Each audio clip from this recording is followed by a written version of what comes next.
Hello, my dears. This is Annette of AnnetteLeonard.com coming back at ya with an episode of Chronic Wellness. And today I am talking about one particular infusion that I have had the most of. And it's an infusion of something called IVIg.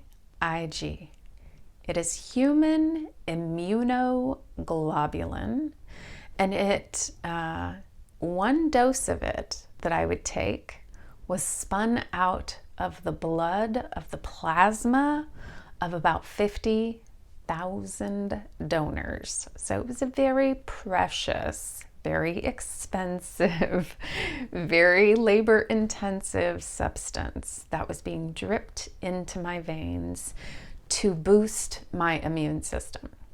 So I was put on IVIg by my pulmonologist up in Seattle, the one who was overseeing my care at the time that I was applying for and getting onto the transplant list. And it was a theory of treatment that he was pioneering as a way to prolong my life as I waited for transplant.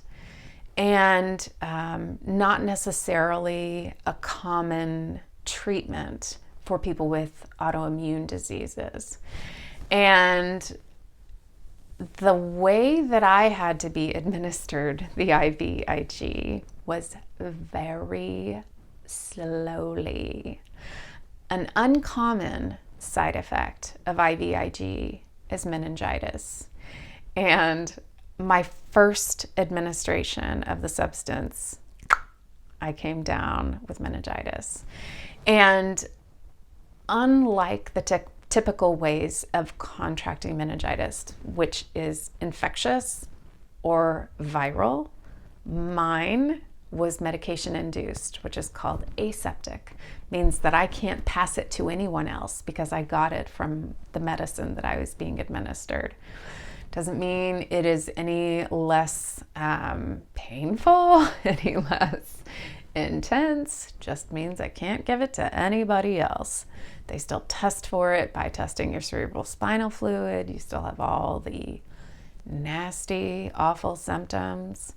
And so it was determined that the way to prohibit me getting meningitis again was to slow my rate of infusion and prolong the number of days over which I was getting the infusion. So I was getting the infusion 40 hours, so 5 days, 8 hours a day, and then I'd have 4 weeks off, and then I'd do it again. So it was 1 week on, 4 weeks off, 1 week on, 4 weeks off, 1 week on, 4 weeks off, 1 week on, for 2.5 years.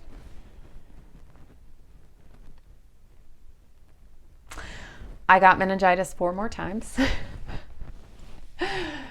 and eventually came to the conclusion that the side effect of meningitis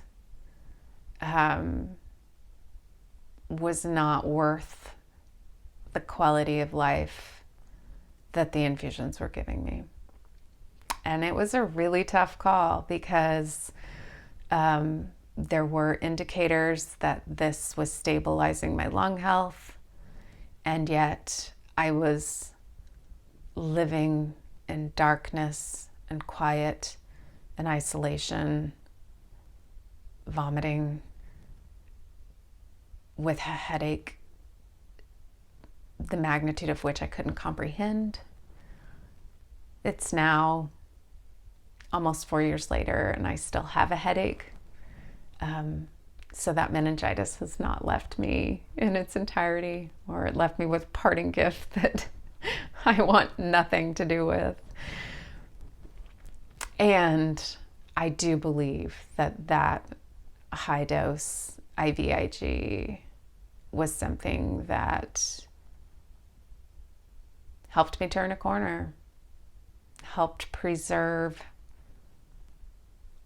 something at that really crucial time. So that leads us to lots of other questions we can talk about as far as when you make decisions about quality of life versus preservation of life. But we're talking about autoimmune disease, getting into infusions. And that was me and IVIg. How about you? Have you had an infusion reaction so bad that you had to stop using that medicine or just stop that day of treatment? I'd be interested to know your experiences. Have you had meningitis from IVIg? Did you switch? Did you try SCIg? Let's talk. All right. Thank you for being here. I appreciate you tuning in. And until we're together again, be well.